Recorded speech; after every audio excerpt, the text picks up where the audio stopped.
नमस्कार, आप देख रहे हैं इंडिया 91 न्यूज़ और मैं आपके लिए लेकर आया हूं आज की प्रमुख खबरें फटाफट अंदाज में। आज 7 मई 2025 वैशाख शुक्ल पक्ष की 10वीं तिथि दिन बुधवार है। सुबह 10:20 के बाद एकादशी तिथि लग जाएगी। इतिहास के पन्नों में आज के दिन वर्ष 1861 में रविंद्रनाथ टैगोर का जन्म हुआ था और इसी दिन 1973 में अरुणाचल प्रदेश की नई राजधानी ईटानगर की आधारशिला रखी गई थी। तो चलिए अब आपको रूबरू कराते हैं देश दुनिया की छोटी बड़ी प्रमुख खबरों से। भारत पाकिस्तान के तनाव के बीच युद्ध से बचाव के लिए सिविल डिफेंस ने मॉक ड्रिल की। गोली लगने या हमले के दौरान क्या किया जाए, इसकी ट्रेनिंग भी सिविलियंस को दी गई। यूपी के डीजीपी प्रशांत कुमार ने बताया कि आज 19 जिलों में सिविल डिफेंस मॉक ड्रिल का आयोजन किया जाएगा। इसमें कानपुर, लखनऊ, मथुरा जैसी प्रशासनिक जिले भी शामिल हैं। देश में पिछली बार ऐसी मॉक ड्रिल 1971 में हुई थी, जब भारत और पाकिस्तान के बीच युद्ध हुआ था। चलिए देखते हैं अगली खबर। यूपी में 15 मई से सरकारी कर्मचारियों के ट्रांसफर होंगे। योगी कैबिनेट में 11 प्रस्ताव पास। योगी कैबिनेट में मंगलवार को ट्रांसफर पॉलिसी को मंजूरी दे दी है।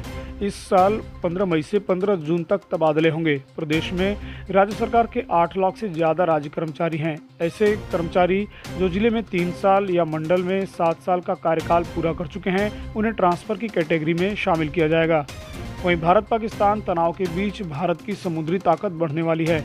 28 मई को रूस में बना मॉडर्न स्टील्थ युद्धपोत कमल भारतीय नौसेना को सौंपा जाएगा। मीडिया रिपोर्ट्स के मुताबिक जून में इसे आधिकारिक रूप से नौसेना में शामिल किया जाएगा। यह जंगी जहाज ब्रह्मोस मिसाइल से लैस होगा, जो रडार की पकड़ से बाहर होगा। चलिए देखते हैं अगली खबर। यूपी सरकार ने बिजली खरीदने के लिए अडानी पावर को टेंडर दिया है।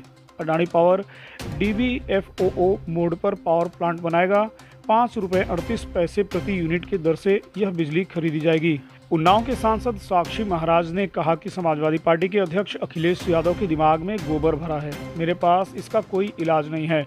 अखिलेश यादव पूरी तरह से हताश हो चुके हैं। उन्हें ना तो जनता की चिंता है और ना ही देश के भविष्य की। सिर्फ मोदी विरोध में वह इतना नीचे गिर चुके हैं कि अब अनर्गल बयानबाजी कर रहे हैं। चलिए देखते हैं अगली खबर। योगी सरकार ने 24 IPS अफसरों के ट्रांसफ़र किए हैं। इनमें 2 ADG, 3 IG, 9 DIG और 10 SP रैंक के हैं। 7 जिलों के कप्तान भी बदले गए हैं। पहले सोमवार की देर रात 14 IPS अफसरों का ट्रांसफ़र किया गया। फिर मंगलवार की सुबह 10 बजे से 10 सीनियर IPS अफसर के ट्रांसफ़र की लिस्ट जारी की गई। वहीं सुभाष सपा के राष्ट्रीय अध्यक्ष और कैबिनेट मंत्री ओम प्रकाश राजभर ने कहा कि जिन्हें सिंधु जल समझौता रद्द किए जाने का दर्द है, वह पाकिस्तान चले जाएं। उन्होंने यह बात जमीयत उलेमाए हिंद के अध्यक्ष मौलाना अरशद मदनी के बयान पर पलटवार करते हुए कही। उन्होंने कहा कि मदनी का बयान देश हित के खिलाफ है। चलिए देखते हैं अगली खबर। अगली खबर यूपी से है, जहां यूपी के कांग्रेस प्रदेश अध्यक्ष अजय राय ने कहा कि सरकार की विफलताओं को उजागर करने पर उन्हें निशाना बनाया जा रहा है। उन्होंने मानहानि का केस दर्ज करने की भी चेतावनी दी है। पाकिस्तान चैनल को दिए गए इंटरव्यू में कहा था कि भारत सरकार ने राफेल विमान क्या नींबू मिर्ची लटकाने के लिए खरीदे हैं। उधर पाकिस्तान के रक्षा मंत्री ख्वाजा आसिफ ने दावा किया है कि भारत नियंत्रण रेखा यानी LOC पर किसी भी समय सैन्य कार्रवाई कर सकता है। यदि ऐसा होता है तो उसका मुंहतोड़ जवाब दिया जाएगा। ख्वाजा आसिफ ने आरोप लगाया कि प्रधानमंत्री नरेंद्र मोदी राजनीतिक लाभ के लिए क्षेत्र को परमाणु युद्ध के कगार पर धकेल रहे हैं। चलिए देखते हैं अगली खबर। राहुल गांधी हरियाणा के करनाल में नेवी लेफ्टिनेंट विनय नरवाल के घर पहुंचे।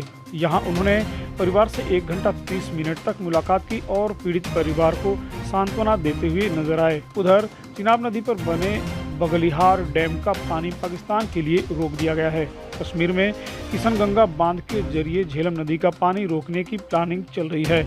यदि ऐसा हुआ तो पाकिस्तान की मुश्किलें और बढ़ जाएंगी। अगली खबर रांची से है। रांची में मंगलवार को कांग्रेस की संविधान बचाओ रैली में पार्टी अध्यक्ष मल्लिकार्जुन खड़गे ने पहलगाम आतंकी हमले को लेकर गंभीर सवाल खड़े किए हैं। उन्होंने कहा कि मुझे पता चला है और एक अखबार में भी मैंने पढ़ा है कि 22 अप्रैल के आतंकी हमले के 3 दिन पहले PM मोदी के पास इंटेलिजेंस का इनपुट था, इसलिए उन्होंने अपना कश्मीर दौरा रद्द कर दिया, लेकिन आम लोगों की सुरक्षा के लिए व्यवस्था नहीं की। 26 बेगुनाह लोग मारे गए और सरकार ने माना इंटेलिजेंस फेलियर है और इसको वह सुधारेंगे। अगर उन्हें यह पता था तो उन्हें अच्छी व्यवस्था क्यों नहीं की। चलिए देखते हैं अगली खबर। सड़क दुर्घटना में घायल होने वाले लोगों और उनके परिजनों के लिए बड़ी राहत भरी खबर का ऐलान हुआ है। केंद्र सरकार ने मंगलवार को एक अधिसूचना जारी कर देश भर में सड़क दुर्घटना पीड़ितों के लिए 1.5 लाख तक की कैशलेस उपचार योजना की घोषणा की है।